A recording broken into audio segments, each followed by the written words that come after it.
माता बहनों, अनपढ़ गुजर की राम राम। माता जी, आपसे एक सवाल है।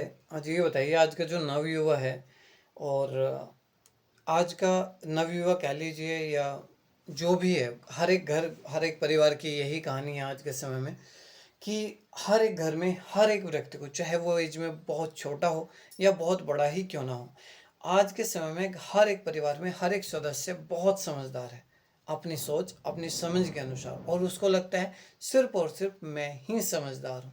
दूसरे को वो अज्ञानी कह लीजिए या कुछ भी कह लीजिए, आम भाषा में कहें तो, या अगर बच्चे हैं वो बड़ों को मूर्ख समझते हैं, जैसे कि आपकी पिछली ही वीडियो में मैंने देखा। और जो बड़े हैं वो बच्चों को मूर्ख समझते हैं, हालांकि बच्चे तो होते ही मूर्ख हैं, बहुत सारी गलतियां करते हैं। बड़ों का काम है उनको समझाना, बताना, सिखाना, सुधारना। लेकिन आज अधिकांश देखा जाता है कि ये दोनों ही साइड से वो 9 और 6 वाली कहानी बन गई है कि छोटों को लगता है या पति को लगता है कि पत्नी गलत है और पत्नी को लगता है कि पति गलत है। पत्नी चाहती है कि पति पहले अपना व्यवहार सुधारे और पति चाहता है कि पत्नी अपना व्यवहार। ऐसे ही कोई भी रिश्ता क्यों ना हो, हर एक रिश्ते में चाहता है कि सामने वाला सुधरे, सामने वाला बदले, मैं ना बदलूं। गलत सामने वाला है, मैं गलत नहीं हूं और ना मैं गलत हो सकता हूं। तो इस गलत फहमी को कैसे दूर करें और कैसे सबसे पहले अपना सुधार करें, फिर दूसरों का सुधार करें। सपोज अगर मैं ही हूँ तो मैं पहले कैसा अपना सुधार करूँ, जैसे कि आपने अपनी कुछ वीडियो में बताया है कि आज इंसान, हर एक इंसान झूठ भी बोलता है, क्रोध भी करता है, अहंकार भी करता है, और इन सारी बुराइयों को अपने जीवन में लेकर के जैसे जैसे आगे बढ़ता है तो वो विनाश की तरफ बढ़ता है। तो हम अपने विनाश से कैसे बचें और कैसे अपने आप में सुधार करें? सबसे पहले कि मैं ही अपने आप में सुधार करूं। जो शीशे के अंदर कोई भी किस एज का भी क्यों ना है, चाहे वो बच्चा ही क्यों ना है, चाहे वो बड़ा ही क्यों ना है, जब भी शीशे के सामने वो अपने आप को देखे तो वो कैसे अपनी गलतियों को, सबसे जरूरी होता है कि स्वीकार करना कि हाँ मैं भी गलत हूँ, मेरी भी गलती हो सकती है। तो उनको कैसे स्वीकार करें और कैसे फिर उनका सुधार करें? सुधार करना ये है, अक पहली बात जिससे हमारी गलती हो जाती है या कोई हमारे साथ में गलती गलती करता है तो उसे बैठा के, इतना हम उस गलती को हल नहीं करने के, इतना हम सलो नहीं करने के, इतना हम वो सामने पढ़ के बात नहीं करने के, बैठा के एक मीटिंग नहीं करने के, तो इस तरह उसका गुब्बार और बढ़ हो जाएगा, बढ़ हो जाएगा, बढ़ हो जाएगा। तो वो गलती पे गलती, गलती पे गलती करो जाएगा। अब जब मेरी गलती होगी तो मैं ही उस गलती को अपनी मान के और स्वीकार करके, जिसके साथ में भी मैंने गलती करी है उसे बैठा के और उसके साथ में मैं मीटिंग लूँ। मीटिंग कहते हैं, मीटिंग बहुत जरूरी होती है, मीटिंग बहुत घर को सुधारती है, यो सम्मेलन बहुत घर को सुधारता है। तो इसीलिए मैं कहती हूँ आपको सुधार करना चाहिए, तो इसलिए करना चाहिए ये नहीं हमने अपने आप में पश्चाताप कर लिया और वो मान लिया और फिर हमने कल गलती कर बैठे। ये पश्चाताप जब होता है जब एक दूसरे से गलती होगी, हमने गलत कह दिया या गलत कर दिया, मार दिया, पीट दिया किसी को या गलत कर दिया, तो उसमें हमें उसे बैठा कर करना चाहिए अपने, जिससे भी एक से हुई है, दो से हुई है भाई, और फिर उसका पश्चाताप जब दिखता है जब आगे को गलती ना करें, उसका सुधार जब दिखता है जब आगे को गालियां हम ना दे, उसका सुधार जब दिखता है जब आगे को क्रोध और अहंकार हम ना दिखाए। तो ये होता है, हम पानी पीते हैं, जिस तरह भी जितना भी हो सके पानी लाओ जल्दी से, थोड़ा तो अपने सिर पे गिरो और थोड़ा पी लो, और थोड़ा पी लो तो ये समझो अब हमने वो पानी नहीं पिया, वो हमने गुस्सा पी लिया, वो हमने क्रोध पी लिया, वो हमने अहंकार पी लिया। तो जब हमने ये भीतर तार दिया तो अमृत हमारे ऊपर आ जाएगा। जब अमृत हमारे ऊपर आ जाएगा तो हमसे कोई गलतियां होंगी नहीं। तो ये कहना कि वो है, आओ मिल के विचार करें, पहले अपने आप सुधरे फिर औरों का सुधार करें। जब आदमी वो कहते नहीं नुको, वैसे तो गुरुजी औरों को तो गुड़ खाने को मना कर रहे और खुद खा रहे हैं भेली दो, तो जब हम गुड़ खाने को ना कर रहे दूसरे को, और तो आप वो भेली दो कैसे खा सकते हैं? जब हम दो भेली खा रहे हैं और तो हम इतना सारा गुड़ खा रहे हैं, हम दूसरे को मना क्यों कर सकते हैं? जब हमें खुद में इतनी बुराइयां भरी पड़ी हैं सब तरह की, तो हम दूसरों को अहंकार या बुराई या चोर किस तरह बता सकते हैं? सबसे बड़ी समस्या तो यही है, जैसे कि अभी आपने कहा कि जब हम खुद भरे पड़े हैं तो ऐसा हर एक बंदे को लगता है, चाहे वो घर का छोटा हो चाहे वो घर का बड़ा हो। और जैसे आपने एक समाधान बताया कि साथ में बैठ करके बातें करें, विचार करें, लेकिन आज की सबसे बड़ी समस्या तो यही हो गई है, चाहे वो कोई भी रिश्ता क्यों ना हो, चाहे भाई बहन का हो, चाहे पति पत्नी का हो, चाहे माँ बेटे का हो, चाहे बेटे बाप का हो, कोई भी रिश्ता कैसा भी ना क्यों ना हो, आज जैसे ही कुछ बातें होती हैं, जैसे ही कुछ गलत फहमियाँ होती हैं, जैसे ही कुछ बातें सामने आती हैं, सबसे पहला गुस्सा, सबसे पहली जो बातें आती हैं वो आती हैं कि ठीक है, आज के बाद मेरा और इसका रिश्ता ख़त्म। भाई बहन को कह देता है, बहन भाई को बोल देती है, माँ बाप को, बच्चों को बोल रहे हैं, बच्चे माँ बाप को बोल रहे हैं कि रिश्ता खत्म। और उसके बाद तो ऐसी स्थिति बन जाती है कि ना वो उसकी शक्ल देखना चाहे, ना वो उसकी शक्ल देखना चाहे, ना वो उससे बात करना चाहे, ना वो उससे बात करना चाहे। तो समस्या तो यहीं पे है। जैसे आपने एक समाधान बताया कि बैठ करके सलाह करें, मीटिंग करें, विचार करें कि भाई गलती किसकी, वो बैठने के लिए तो तैयार ही नहीं है। क्यों? क्योंकि हर एक को लगता है कि बस मैं समझदार हूँ, गलती तो सामने वाले की है। आज जो है सबसे बड़ी समस्या की जो जड़ है वो ये बन चुकी है कि गलती तो सिर्फ और सिर्फ सामने वाले की है, मेरी कोई गलती थी ही नहीं। तो इस बात पे कैसे विचार करें? इस बात पर ऐसे विचार करें, जब एक माँ बेटा गलती करता, बच्चा गलती करता है तो उसे माँ थप्पड़ मार देती है, थोड़ी देर के लिए उसे बाहर भगा देती है, गुस्सा आता है, गुस्सा शांत हो जाता है, पहले छेद देती है, फिर पर्चा तब करती है, मैंने अपना बच्चा छेद दिया, मार दिया। तो यो बच्चे को होनी चाहिए, वो माँ है, वो पिता है, वो बच्चा माँ बाप नहीं है उनका, वो बच्चे को करना चाहिए। अक नहीं माता, ऐसा काम नहीं चलेगा मेरा, आपके बिना काम चलेगा, आप जो रूठ गई तो मेरा काम नहीं चलेगा, या पिता आप जो रूठ गए तो मेरा काम नहीं चलेगा, क्योंकि मुझे जरूरत है। आपको जरूरत का तो, आपको अहमियत का तो आपको पता होगा मेरी कितनी अहमियत है आपके दिल में। एक ये मुझे बहुत अहमियत भी है, जरूरत भी है, क्योंकि मैं कोई भी कार्य नहीं कर सकता। तो माता पिता गुस्सा हो जाते हैं, उनका फर्ज है, अधिकार है कि बच्चा गुस्सा हो जावे, चलो थोड़ी देर गुस्सा हो जाओ, उससे थोड़ी देर गुस्सा हो जाओ, तो ऐसे थोड़ी ना अपने नीचे से गिर जा, ऐसा नहीं करना चाहिए, क्रोध घना नहीं दिखाना चाहिए, बच्चे को उसमें रहना चाहिए सहयोग में। अब हाँ, ये माता पिता हैं, माता पिता तो कूटते भी हैं, क्या बच्चे भी कूटते? माता पिता तो गालियां भी देते, जा चला जा, मर जाए, हंस जा, टल जा, तो क्या बच्चे भी ऐसे कहते हैं? और एक हाँ ऐसा होता है, और कितने कितने माँ बाप कठोर भी होते हैं, कितने कितने बच्चे भी कठोर होते हैं। वे कठोर होते हैं, वे नहीं कुछ भी कर पाते, वे भीतर को देखते नहीं, उन्होंने तो बिगड़ा रूप इंसान का बहुत बहुत बुरा है। तो बिगड़ी हुई चीज पे, बिगड़ी हुई चीज को खाना नहीं चाहिए, बिगड़े हुए विचार को अपनाना नहीं चाहिए। तो यो करना चाहिए हमें, अक नहीं, अरे उनका अधिकार देखो, उनका फर्ज देखो, उनका कार्य देखो, वे खुद हमें बारिश में धूम में घरों बैठा जाते हैं। सही बात है। ये तो चलिए बात होगी एक माता पिता की, लेकिन मैं तो बात कर रहा हूँ कि हर एक रिश्ते में ही आज ऐसा है कि बस मैं समझदार हूँ, सामने वाले नहीं। दूसरा, इसमें इस बात का कितना असर होता है कि कहा जाता है जैसी संगत वैसी रंगत। तो इस बात को हम कितना देखें कि जो हमारे घर के छोटे बच्चे हैं, तो वो जो बड़ों का व्यवहार देख रहे हैं कि अगर पिता शराब पी रहा है, पिता रात को देरी से घर में आ रहा है, तो कहीं ना कहीं ये चीज़ें बच्चे भी उसको अपना लेते हैं कि अगर हमारे पिता ऐसा व्यवहार कर रहा है, कुछ गलत आचरण कर रहा है, तो हम भी चलो आज नहीं तो कल उसको टेस्ट करके देख लेते हैं। अधिकांश ऐसा देखा गया है कि जिस घर में, परिवार में बड़े कुछ ऐसी गलत चीज़ों का सेवन करते हैं तो छोड़ों में भी वो लत लग जाती है। तो इस चीज़ को आप कितना कहना चाहेंगे, और किस प्रकार से कि बच्चे जो हैं वो बड़ों को देख करके ही बहुत सारी चीज़ें सीखते हैं, तो यहाँ पर बड़ों को भी अपने व्यवहार के द्वारा कुछ ऐसे उदाहरण पेश करने चाहिए छोटों के सामने, जिससे कि वो देखें और उनको अपना करके उनके जैसा बनने की कोशिश करें, चाहे और बनते भी हैं, चाहे वो अच्छा हो या बुरा हो। तो इस पर आप क्या कहना चाहेंगे? मैं ये कहना चाहूंगी, ये बुरी आदतों को तो गैल पकड़ लेते हैं, ये अच्छी आदतों को नहीं पकड़ते। अच्छी आदतों को तो चेस समझाते भी रहे माता पिता, नहीं पकड़ सकते।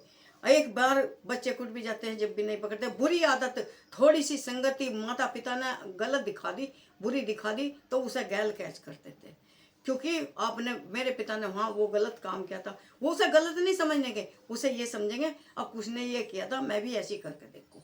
बच्चों के सामने कभी भी, चलो ठीक है, जो भी गलतियां हमसे भी हुई होंगी उसके लिए भी सॉरी, बच्चों के लिए कोई गलत कभी सामने गलत करना ही ना।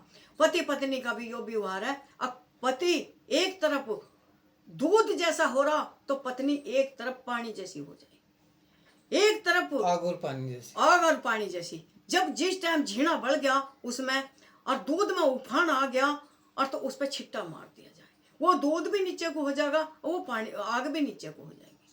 तो पति पत्नी का विचार ऐसा मिलकर रहना चाहिए, जहाँ पति पत्नी के विचार मिल जाते हैं उससे बड़ा स्वर्ग नहीं नहीं, है। बात ये थी कि और व्यवहार अपने से सुधार कैसे। के, अपने व्यवहार के सुधार की ये है, अक यही कहा मैंने, अक निखार। हाँ, अपने दोष, अपनी गलतियां, अपना निखार ला के और अपना सुधार करना चाहिए, यही वो है। अब हाँ, मैं समझदार हूँ बहुत, मैं दूसरा तो पागल है, ऐसा हरगिज नहीं समझना चाहिए। हर अपने अपने में कोई घना कोई थोड़ा, समझदार सब है। तो मैं यही कहती हूँ, समझाना, उसे बताना, मतलब यो नहीं करना, समझदारी नहीं दिखा, समझाना है। हाँ भाई, हम इस कार्य को इस तरह करेंगे तो हमें फायदा रहेगा, तो ये समझदारी से समझाना है, समझदारी नहीं बतानी चाहिए।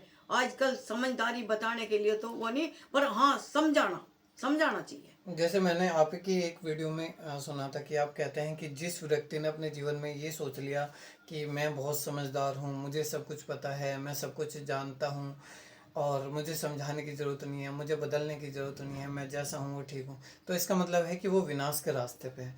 तो सचमुच में ये कहीं ना कहीं विनाश का ही रास्ता है कि जब जब इंसान को लगे कि नहीं, मुझे समझाने की ज़रूरत नहीं है, मुझे बदलने की ज़रूरत नहीं है, मैं सब कुछ जानता हूँ। और वहीं पर ही इसके समाधान के रूप में आपने ये भी बताया था कि जब जब जिस व्यक्ति ने ये सोच लिया कि हाँ, मुझे हर रोज़ कुछ ना कुछ नया सीखने की ज़रूरत है, मुझे हर रोज़ कुछ ना कुछ नया जानने की आवश्यकता है, कि और शाम को बैठ करके ये भी अपनी एक ऑडिट करे कि आज पूरे दिन मैंने क्या अच्छा किया, क्या बुरा किया, मेरे किस कर्म के कारण से कहाँ पर चीज़ें कैसी बिगड़ रही हैं, कैसी सुधर रही हैं। तो अगर इन सारी चीज़ों का भी विचार करे शाम को बैठ करके, तो डेफिनेटली हर एक इंसान को थोड़ा सा रियलाइज़ हो जाता है कि आज मेरे दिन में क्या वो चीज़ें कर रही जो नहीं करनी चाहिए थी, और क्या है कुछ ऐसा किया जिसको और आगे बढ़ाना चाहिए। दूसरा, एक और मैंने बात आपकी वीडियो में सुनी थी, आपने कहा था कि भूलने की आदत होना भी बहुत ज़्यादा आवश्यक है। और शायद ये भूलने की जो आदत है भगवान का कहीं ना कहीं दिया हुआ एक वरदान है हमें, कि जैसे ही हम बहुत सारे सपने देखते हैं और सपनों के अंदर हम कुछ बहुत ऐसा भी देख लेते हैं कि अरे यार, मेरी गाड़ी चोरी हो गई और मेरा ये नुकसान हो गया, मेरा ये नुकसान हो गया, अब मैं कैसे करूं, या ये ऐसे मेरे साथ कुछ घटना घटित होगी, और हम सपने में ही उठ जाते हैं और पसीने पसीने हो जाते हैं पूरा। और हम देखते हैं अरे अरे अरे रुको, ये तो सपना था, कुछ भी नहीं हुआ, सब कुछ ठीक ठाक है, हम डर जाते हैं। क्या पूरा दिन हम फिर उस सपने के साथ में रहते हैं? नहीं रहते, हम भूल जाते हैं उसे, कि पता नहीं क्या रात सपना देखा था, बहुत बुरा था, मैं डर गया था। तो दिन के अंदर जो भी घटनाएं ऐसी कुछ हो जाती हैं जो कि अप्रिय होती हैं, जो कि हर एक संबंध में होना स्वाभाविक है, प्राकृतिक है, फिर आज इंसान तुरंत उस घटना को क्यों नहीं भूल जाता कि चलो हमें इस घटना के साथ ही थोड़ा ना आगे जीवन को रहना है। वो घटना हुई, किसी वो कारण बने थे, उन कारणों के ऊपर होकर के वो घटना हो गई, अब समय बीत गया। जैसे कहा भी जाता है, एक मंत्र भी दिया है बड़े बूढ़ों ने, इस मंत्र के ऊपर आप क्या कहना चाहेंगे कि रात गई तो बात गई।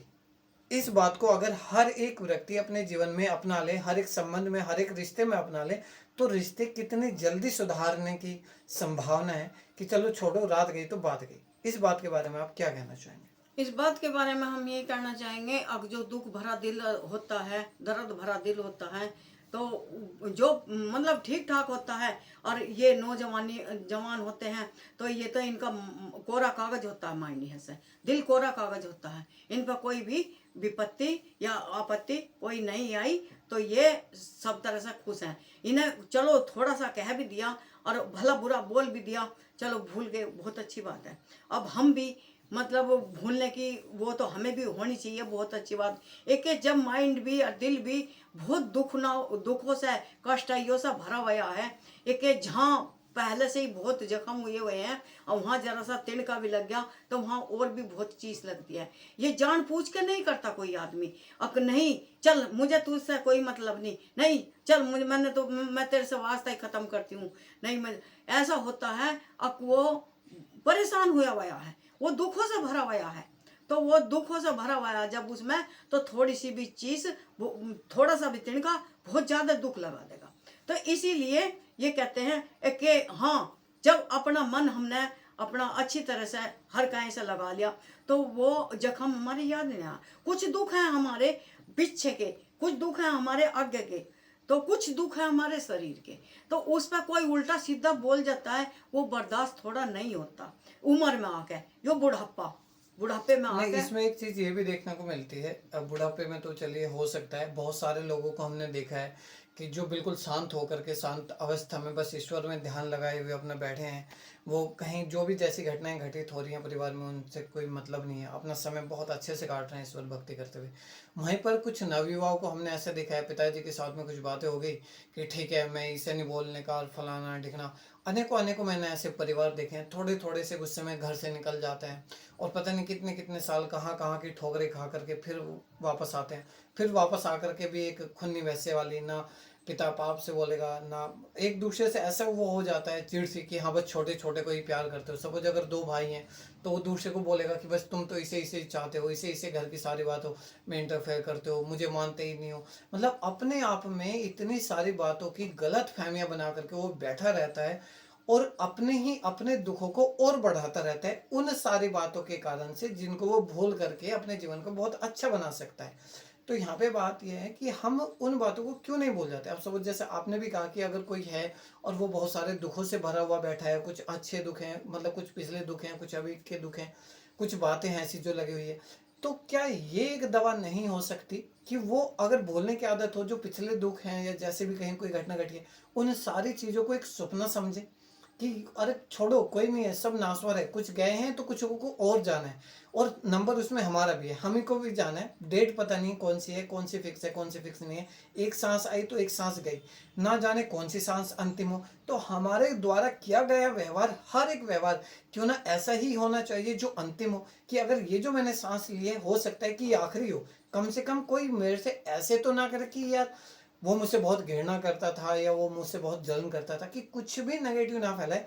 हर एक सांस को अंतिम मान के हम हर एक रिश्ते के अंदर एक अच्छा व्यवहार, एक अच्छा उदाहरण पेश करें कि नहीं यार छोड़ो, जो भी है जैसा भी है, पता नहीं कौन सी सांस आखिरी है, पिता ने कुछ बोल दिया तो कोई बात नहीं, मेरी ही कोई ना कोई गलती रही होगी अभी या पिछली। जैसा आपने कहा कि अंदर से भरा बैठा होता है, तो डेफिनेटली हो सकता है कि बच्चों के भी 1000 गलती हुई हो, लेकिन वो बच्चे ना समझ रहे हो। अब पिता हैं, पिता तो बोलेंगे ही बोलेंगे, बड़े तो बोलेंगे ही बोलेंगे, माता है तो माता तो बोलेगी ही बोलेगी, क्योंकि उनको तो जो अपने अनुभव के अनुसार दिख रहा है कि हाँ बच्चा गलत कर रहा है, ऐसे नहीं चलना चाहिए, तो वो उसको 1000 बार बताएगी। तो क्या एक ऐसा ही उदाहरण हम पेश नहीं कर सकते कि ये जो भूलने की आदत है, कि चलो जो भी जैसी घटना घटित हुई उससे बस कुछ सीख लो, कि ये अच्छा सीखा और ये बुरा सीखा, उससे सीख करके कि नहीं ये अपनाने योग्य है और ये अपनाने योग्य नहीं है। हर एक गलती, हर एक कमी हमें कुछ ना कुछ सिखाती है। आज ये लास्ट हो गया, अब सपोज वो बच्चा कुछ भी गलत कर रहा है, समाज में उसकी गलत छवि बन रही है, या बड़ा कुछ गलत कर रहा है, समाज के अंदर गलत छवि बन रही है, समाज के लोग कुछ ना कुछ पीछे से बोलते रहते हैं उसके बारे में। जब वो कहता है कि यार अब बहुत हो चुका, चलो अब मैं थोड़ा सा सुधार करता हूँ, कि भाई अब रुक जाओ, ऐसे ऐसे मत करो, नहीं तो इस चीज़ का एक अच्छी छवि नहीं बन रही है समाज के अंदर, अब रुको, अब ठहरो। चाहे वो बच्चा बड़ों को सुधारने की कोशिश करो। सपोज अगर कोई पिता दारू पीता है या कुछ जुआ खेलता है या इधर उधर जो भी है, या झूठ बोलता है बहुत ज़्यादा, या ठगी करता है, कुछ भी है चीज़ें, और वहाँ पे बच्चे अगर सुधारने की कोशिश करें कि चलो अब रुक जाने की आवश्यकता है थोड़ा सा, या बड़े अगर कह रहे हैं कि ऐसा मत करो, बहुत गुस्सा कर रहे हो, बहुत अहंकार कर रहे हो, बहुत सब कुछ अपना खराब कर रहे हो, तो वहाँ पर किस प्रकार से हम अपने आप को रोकें और किस प्रकार से इस चीज़ को अपने इसमें अप्लाई करें कि हाँ ये बोलने की आदत भी जो है एक अच्छा रोल प्ले कर सकती है हमारे जीवन में। ये बिल्कुल ऐसा ही होता है जैसे कि हम किसी एक बड़े पत्थर को लेकर के चल रहे हों। जिस तरह से हमने एक अंग्रेजी दवाई खा ली तो हमने वो तुरंत आराम करके सुआ इंजेक्शन लगवा लिया तो वो हमें तुरंत आराम करा। हमने होम्योपैथिक की दवा खा ली, वो धीरे धीरे धीरे धीरे मरीज को काट के लाएगी। तो वो अच्छा क्या बताया जाता, अच्छा तो ये अंग्रेजी दवाई एक मर्ज को दबाते हैं, 1000 को उठाती है। होम्योपैथिक की दवाई क्या होती है, होम्योपैथिक की दवाई जड़ से काट के लाती है, वो सब मर्जों को खत्म करके लाती है। तो इस तरह ही जिस जो कोई गलती कर रहा है और तो हम उसे पहले समझा रहे हैं, उसे हम प्यार से मना रहे हैं, उसे हम बार बार समझा रहे हैं ये गलत रास्ता जा रहा, इस रास्ते को जाओगे तो कई घटनाएं पड़ेंगी, कुछ भी घटनाएं घट सकती है। और वो फिर भी नहीं मान रहा, वो फिर भी एक बार ये सोच रहा नहीं मैं एक बार तो जाके देखूं ही इस रास्ते को, कैसा रास्ता है ये बताया, शायद पिताजी आए उस रास्ते से तो मैं भी देखूं जरूर। तो उस मैं वहां से जाकर कुछ भी घटना घट गई, क्या पता वहां कीचड़ था, गारा था, सी था, सांप था, क्या था, तो वो उसे नहीं मानने, तो वे गलती हुई ना मानने की। जब वो तो कोई अपने बच्चे को बिगाड़ना नहीं चाहता, तो इसीलिए तो बार बार समझाता रहता है। तो ये वो तो खाई में भी सीढ़ी लगा देता है, वो हम निकलना ना चाहे तो वो क्या करे। जब वो माता पिता इतने अच्छे से समझाते हैं, या 1% बच्चे भी समझाते हैं माता पिता को, यो नहीं बड़े ही समझाते हैं, बच्चे भी समझाते हैं माता पिता को। जो कार्य हम गलत बात अपने माता पिता के बारे में गलत बात सुन रहे हैं कोई बाहर है, तो वे आके समझाते हैं, पिताजी यो बात गलत है, या यो काम गलत है, या कहीं जाना दोपहरी में गलत है, ऐसा मत करियो, क्योंकि उसमें हमारे भी जी पे जोर पड़ता है। जब आप नहीं मानते, आप नहीं सुनते, तो उसमें हम पे भी जोर पड़ता है। हम जब सुनते हैं हम पे सुना नहीं जाता, जब आप बीमार पड़ते हो हम पे देखा नहीं जाता। तो ये ऐसा कार्य करना चाहिए जो हम तक छीट ना आए। तो गलत कार्य को हम बड़ों को कह रहे तो बड़े नहीं मानने के हट के कारण, जिद के कारण, तो कुछ कार्य हमारे ऐसे हो जाते हैं ना समझी के कारण, बहुत कुछ वो हो जाता है। तो उसमें बड़े की करनी छोटों को भरनी पड़ जाती है, और छोटों की करनी बड़ों को भरनी पड़ जाती है, जो ना समझी के कारण है, ना मानने के कारण है। तो ये समझदारी का काम यही है। और एक सुधारने की बात है, के लिए हमने बर्तन बनाया, कुम्हार ने बर्तन बनाया है, वो उसके लिए आवे के लिए रख दिया। अब किसी ने आकर अचानक उसमें ठोकर मार दी। अब जब उसमें ठोकर मार दी तो वो फूट गया। तो यही है, हम बार बार सुधरने की कोशिश कर रहे हैं, और हम अपने आप को सुधार के, माइंड को सुधार के, दिल को सुधार के लाए वहीं, फिर उसमें आके कोई भी आके ठोकर मार देता है। तो जब जितने भी हम सुधरे हैं नहीं, तो वो उसमें आके ठोकर मार दे तो फिर वहीं जा लेते हैं। यहाँ से एक बात निकल करके आती है, तो इसका मतलब है कि हर एक व्यक्ति को अपने जीवन में स्वाध्याय बढ़ाना चाहिए। मतलब ज़्यादा से ज़्यादा अच्छी किताबें पढ़नी चाहिए, अच्छी संगति करनी चाहिए, साधु संतों की अच्छी अच्छी बातों को सुनना चाहिए। इनसे क्या होगा कि वो जो कच्चा घड़ा था, जो सिर्फ हल्की ठोकर लगने मात्र से ही फूट गया, तो जैसे कि वो आवे में पक करके पक जाता है, फिर हल्की सी चोट लगने से वो नहीं फूटता। जब कोई उसको लेता है तो उसे ठोक बजा करके देखता है, अच्छे से उसको ठोकता है कहीं से कि कैसी आवाज़ आ रही है, आवाज़ से उसका वो पता लगाता है कि हाँ ये अच्छा पका हुआ है। तो अगर इंसान को भी अपने जीवन में पकना है, तो क्या ये सोच और समझ सकते हैं कि हमें ज़्यादा से ज़्यादा अच्छी पुस्तकें पढ़नी चाहिए, अच्छी बातें समझनी चाहिए, जिससे कि हम ज़्यादा से ज़्यादा अच्छाइयों के साथ अपने जीवन को पका लें, और अच्छाइयों के साथ में अपने जीवन को सुधार लें, जिससे कि हमारे अंदर कुछ कमियां ना रह जाए, और जीवन में हमसे जाने अनजाने में वो गलतियां ना हो जिससे कि रिश्ते खराब हों, चाहे वो फिर कोई भी रिश्ता क्यों ना हो। तो रिश्ते को बचाने के लिए सबसे पहले ज़रूरी है कि आओ बैठो और सुधार करें, विचार करें कि जो भी हमसे गलतियां हुई हैं जाने अनजाने में, सब हर एक व्यक्ति अकेले में बैठ करके तो विचार करता ही है कि हाँ यहाँ पे मेरी गलती है, यहाँ पे मेरी गलती है, लेकिन थोड़ा सा उस गलती को सामने वाले के साथ में भी बैठने की शुरुआत करें और सुधार करें। सामने वाला अपना गुस्सा दिखाएगा, स्वाभाविक है, प्राकृतिक है, क्योंकि डोपामिन रिलीज होते हैं माइंड से। जैसे कि रसगुल्ले का नाम सुन करके मुंह में लार आ जाती है, ऐसे ही कुछ घटनाओं के घट जाने के बाद माइंड से कुछ केमिकल रिलीज होते हैं, जिनसे कि उस मूड में रहना 2 से 3 दिन तक कंटिन्यूसली रहता है। जब एक घटना हमें 2 से 3 दिन तक प्रभावित करती है, जैसे कि मैंने आपकी वीडियो में सुना था, तो हमें अगले 2 से 3 दिन तक बहुत ज़्यादा ध्यान देना चाहिए अपने ऊपर, संयम के ऊपर, जितना भी ज़्यादा हो। जैसे कि आपने अभी बताया कि पानी पीना चाहिए, तो हम ज़्यादा से ज़्यादा पानी पिए, और बार बार अपने आप से ये पूछते रहें कि हाँ मेरी कहाँ गलती थी। हो सकता है सामने वाला जो बोल रहा है उसमें मेरी भी गलती हो, तो मेरी कहाँ गलती थी, चलिए आइए मिल बैठे और सुधार करें। तो अब वीडियो को अंतिम मोड़ देते हैं, और अंतिम वीडियो में लास्ट मैसेज आप क्या देना चाहेंगे हर एक रिलेशन में, जहाँ के कि हर एक परिवार बचा रहे इन सारी छोटी छोटी बातों से, मुंह फुला करके एक दूसरे से अपने परिवार का नाश ना करें। और छोटे बच्चे जो कि आपके व्यवहार को देख करके बिगड़ते हैं, और फिर वही चीज़ें आगे बढ़ते बढ़ते बड़ा रूप ले लेती हैं, तो बड़े से लेकर के छोटे तक और छोटे से लेकर के बड़े तक किस प्रकार की छोटी छोटी सी बातों पर ध्यान दें, इस वीडियो को ख़त्म करते हुए आपके अंतिम संदेश। हम ये कहना चाहते हैं, हम इस कहानी को बताते हुए, सवाल को बताते हुए अंतिम विचार करते कई ख़त्म करते हैं। जिस तरह हम गलत खाना खा लेते हैं, वो कई दिन तक हमारे पेट में उफान लाव जाता है, खट्टे डकारें आ जाती हैं, गैस बन हो जाता है, कब्ज पड़ जाता है। तो इसीलिए हम रेस्ट देने के लिए 2 छाक 3 छाक हम खाना नहीं खाएंगे, बिल्कुल भी। इतना हमारा पेट शांत नहीं होगा, इतना हमारा गैस तेजाब वो खत्म नहीं होने का। तो इसीलिए हम खाएंगे, जब भूख लगेगी तो बिल्कुल नॉर्मल खाना खाएंगे, जैसे दलिया, मूंग की दाल, खिचड़ी या फिर तोरी, ये ऐसा जो हमारे पाचन क्रिया को सही करेंगे। तो हम ऐसा खाना खाएंगे और फिर आराम करेंगे थोड़ा उसे। तो यो यहाँ से भी आराम मांगेगा, यहाँ से भी आराम मांगेगा, वो सब शांत हो जाएगा। तो ये शांत करने के लिए ऐसा बहुत जरूरी बताया। तो हम बिगड़े पेट के ऊपर ही फिर और भी खाना पकवान खा लेंगे, और भी तरह तरह का तला भुना खा लेंगे, तो वो और भी बढ़ जाएगा। तो मैं इसीलिए करके धन्यवाद करती हूँ, राम राम करती हूँ। अब ये उफाने पे उफाना नहीं लाना चाहिए, ये शांत करने की हो, घर को बचाना हो, और तो उसमें शांत होने की 2 दिन की जरूरत है। चलो दूसरे दिन तीसरे दिन खुद ही शांत हो जाएगा। हाथ से तो एक दूसरे से क्षमा मांगने से गल शांत हो जाएगा। ये माता पिता बड़े कोमल होते हैं, इनसे एक बार क्षमा मांग लो, हट दिखाने के बजाय माफी मांग लो, नरम बोल जाओ, इतने में ही सब कुछ हो जाता है। बहुत नरम होते हैं ये अंदर से, बाहर से कड़वाहट होती है चेंज में, अंदर से कड़वाहट नहीं होती। बहुत अच्छे, बहुत अच्छे, सच में बहुत ही अच्छा यहाँ पर सुझाव दिया माता जी ने कि क्षमा मांग लेना और क्षमा कर देना ही हर एक समस्या की जड़ है। तो अगर आप इस वीडियो को यहाँ तक देखते हुए पहुँचे हैं तो एक मंत्र अपने जीवन में अपना लीजिए, एक मंत्र अपने जीवन में लिख लीजिए कि सामने वाले को क्षमा कर देना और सामने वाले से अपने द्वारा की गई गलती के लिए क्षमा मांग लेना सभी समस्याओं का समाधान है।